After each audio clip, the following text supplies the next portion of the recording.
இன்றைய ஆன்மீக தகவல் நிகழ்ச்சியில் இளைய வயசுள்ள நிறைய பேர் நம்மளுடைய ராசி நல்ல ராசி நிகழ்ச்சியை பார்த்துட்டு குறிப்பாக ஆன்மீக தகவலை பார்த்துட்டு அதில் திருமணம் சம்பந்தப்பட்ட விஷயங்களில் அழகான மனைவி அல்லது அழகான கணவர் அமைவதற்கு ஜாதகத்திற்கு சம்பந்தம் இருக்குதா, அப்படி சம்பந்தம் இருந்தது அப்படின்னா எந்த மாதிரியான ஜாதகத்துக்கு இந்த திருமணம் சம்பந்தப்பட்ட விஷயங்களில் அழகான பெண் அல்லது அழகான கணவர் அமைவார் அப்படிங்கிற விஷயத்தை எனக்கு தெரிஞ்சுக்க முடியுங்கிற விஷயத்தை நிறைய பேர் கேட்டிருக்கீங்க. பொதுவாகவே அழகு என்பது முகத்தில் கிடையாது, அகத்தில் இருக்குது அப்படிங்கிற விஷயத்தை சாஸ்திரம் நமக்கு சொல்லி வச்சிருக்குது. ஒன்று, என்னதான் பெருமையாக வாழ்க்கை வாழ்ந்துகிட்டு இருந்தால் கூட அதில் பொறுமை அப்படிங்கிற 3 எழுத்து இருந்தது அப்படின்னா அது ஆணாக இருந்தாலும் பெண்ணாக இருந்தாலும் அழகு என்ற அற்புதத்தை நமக்கு சாஸ்திரம் சொல்லி வச்சிருக்குது. எந்த வயசாக இருந்தாலும் பருவத்தில் ஒரு உருவத்தை பார்க்கும்போது அது அழகாகத்தான் தெரியும். ஆனால் பருவம் கடந்தாலும் காலம் கடந்தாலும் அழகாக தெரியக்கூடிய அமைப்பு உங்களுடைய செயல்பாடுகள் இருக்கக்கூடிய சிறப்பு அப்படிங்கிற விஷயத்தையும் நமக்கு சாஸ்திரம் சொல்லி வச்சிருக்குது. அப்படி இருக்கும் பொழுது பொதுவாகவே திருமண வயசில் உள்ளவர்களுக்கு எல்லோருமே எதிர்பார்க்கக்கூடியது நமக்கு அழகான மனைவி அமையணும் அல்லது அழகான கணவர் அமையணுங்கிற விஷயத்தை தான் நம்ம நிறைய பேர் அடிப்படையோடு ஆத்மார்த்தத்தோடு யதார்த்தத்தோடு எதிர்பார்ப்போம்.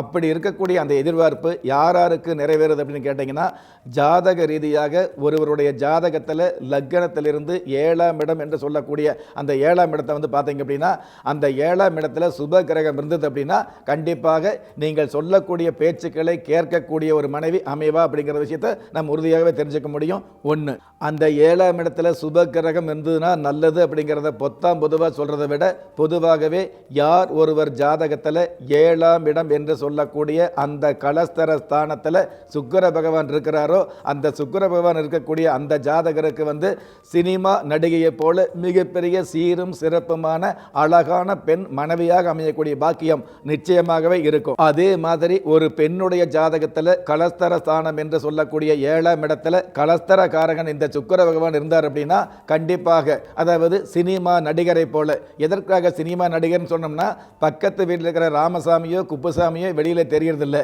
மீடியாவில் தெரியக்கூடிய அந்த மனிதர் அழகானவராக இருக்கும் பொழுது அந்த உதாரணத்தை சொல்ல வேண்டிய ஒரு நிர்பந்தம் இந்த நிகழ்ச்சியில் ஏற்படுது. அந்த வகையில் உங்களுடைய தகுதிக்கு மேலான அழகான கணவர் அமையக்கூடிய பாக்கியத்தை அந்த 7ஆம் இடம் கொடுத்துறதுன்னு தெரிஞ்சுக்கலாம். இது எல்லாற்றையும் விட அதே 7ஆம் இடத்துல சந்திர பகவான் இருந்தார் அப்படின்னா கண்டிப்பாக உங்களுடைய தகுதிக்கு மிகப்பெரிய தகுதியோடு தான் கணவன் அல்லது மனைவி அமையக்கூடிய ஒரு பாக்கியம் வந்துட்டு இருக்குது. ஏன்னு கேட்டிங்கன்னா சந்திரன் அப்படிங்கிறது இந்திர யோகத்தை தரக்கூடியது.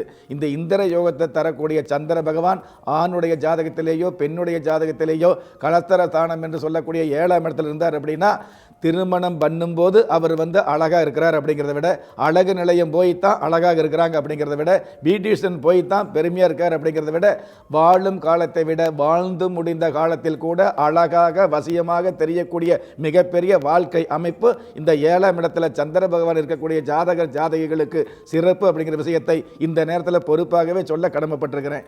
அதே சமயம் எந்த ஒரு ஜாதகத்தில் 7ஆம் இடத்துல கேது பகவானோ அல்லது புதன் பகவானோ இருந்ததுன்னு வைங்களே, கண்டிப்பாக அது பெண்ணாக இருந்தாலும் ஆணாக இருந்தாலும் அதிகமாக வாய் பேசக்கூடிய சூழல் தான் அதிகமாக இருந்துகிட்டு இருக்கும்.